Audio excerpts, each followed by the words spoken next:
I don't care what you young people want. You're gonna get a little bit of technology before we get into the RARs. So I actually think this is pretty cool. I've been dealing with vector embeddings. So this is basically where you turn either text or with this, an image or a file into this multi-dimensional array. And then you can compare multi-dimensional arrays to see how closely they do or do not match. So I was working on this with text before, and today I've been playing with this with images, right? So this is cool. So I have an initial image here. This is my little Chihuahua Roxy, and then we have a whole bunch of other images, and I want to compare these other images to my original Roxy image here, right? And so basically we have some code here. We have this create the embed function. We have a similarity function. So basically what we're going to do is we are going to create an embedding for the first image, and then what we're going to do is create embeddings for all of the other images and figure out how close they are, right? And then basically this is going to get outputted to a little gallery. So if we go over here, let me do the refresh. So you can see we got a clean screen here. And now I am going to run this script, and it's going to go through and it's going to create the, again, the embeddings. So it's creating the vectors there, and it's coming out with the numbers. And if we come back here and do a refresh, look at this. Isn't this cool, right? So this is the original image that we had. And so when we compare that to the identical original image, we get 1. So 1 means the same. So basically it's giving us 1 here, right? Look at this. So I have little Roxy in a canoe, and we can see that is 0.68. So it has a lot of similarity, but obviously not as much.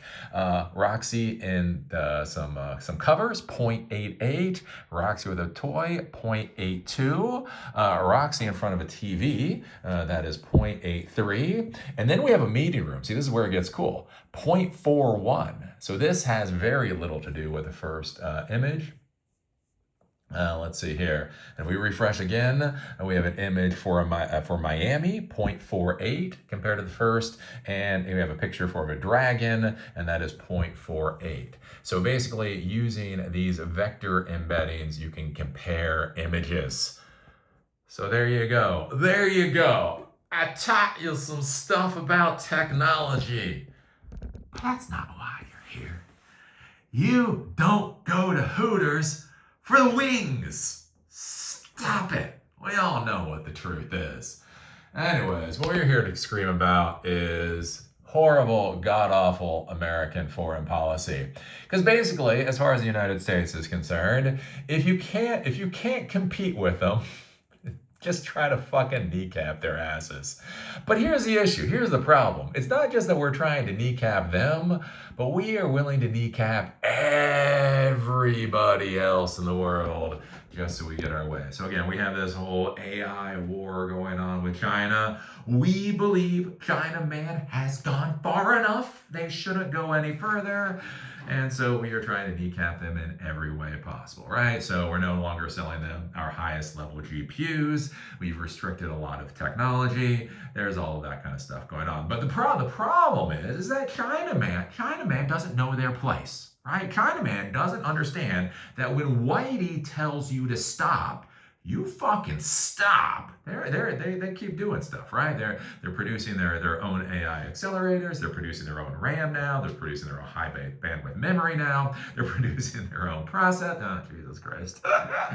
Oh, they're just producing a lot of stuff. So the issue is, right, is they are continuing to move forward. And so in this globalized world, you know, China is like everybody else.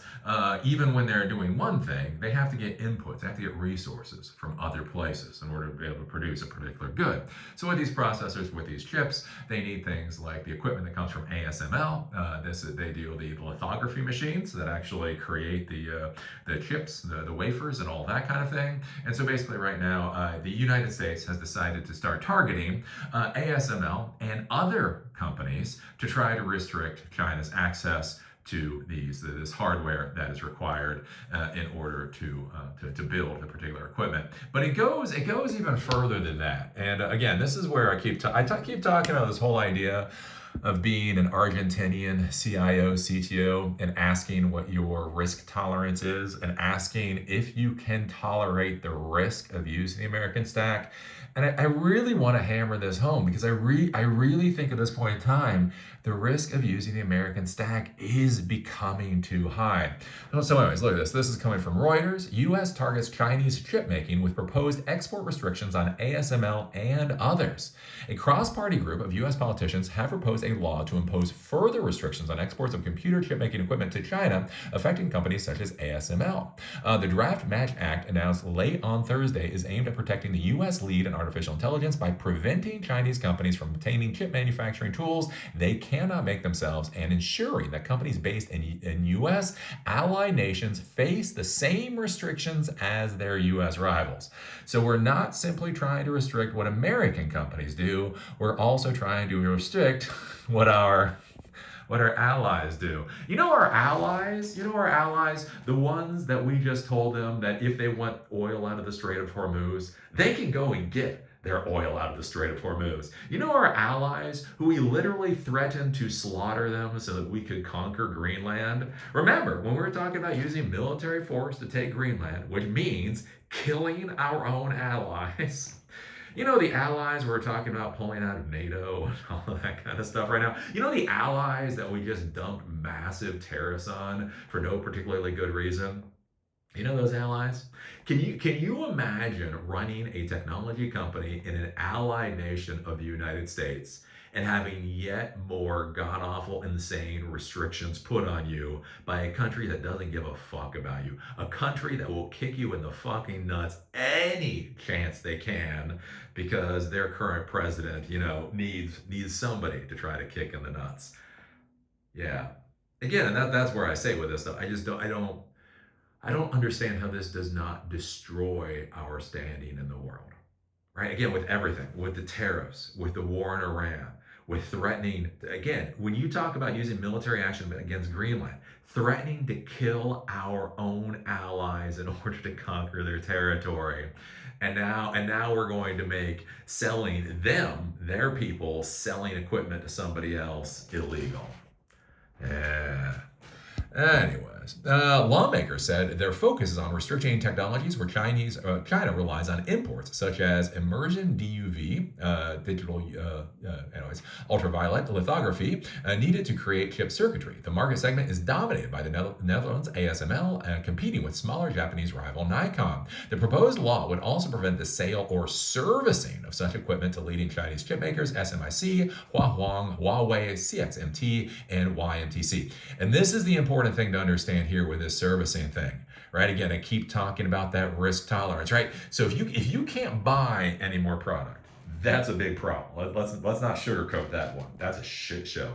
If you're planning to deploy, if you're planning to scale out, and all of a sudden you can't buy new product, that's a big problem. But what I want you to think about with this is imagine equipment that you have already purchased. You have already purchased, you are already using in production, and all of a sudden you are no longer able to get service for that particular equipment. Again, can you accept that level of risk? If you touch anything in the American stack, you have to understand at any point in time, your ability to use the equipment that you have already purchased comes into question. Let's see here. Existing rules coordinated with the U.S. and enforced by the Dutch government block ASML from sending its most advanced tools to China. However, ASML still sells older DUV lines to Chinese chip makers and to leading South Korean and Taiwanese companies with operations in China. The new law would prohibit that. China was ASML's largest market in 2025, accounting for 33% of sales. That figure is expected to drop to 20% this year, it said in January. And so again, you think about this, if you're a European, America is trying to fucking destroy your economy. America is literally threatening to conquer your land. Literally, America is willing to throw the entire global economy into an absolute fucking shit show. And now they're passing fucking laws that one of your, crown jewel companies is now literally losing sales, losing revenue because of what America decides. At what point does that stop being tenable for the rest of the world? At what point does China no longer seem like the actual threat and the US is? Again, when was the last time that China bombed the shit out of Chile? When was the last time a Chinese aircraft carrier showed up, off of the European coast? When was the last time Europe was threatened by China of an invasion?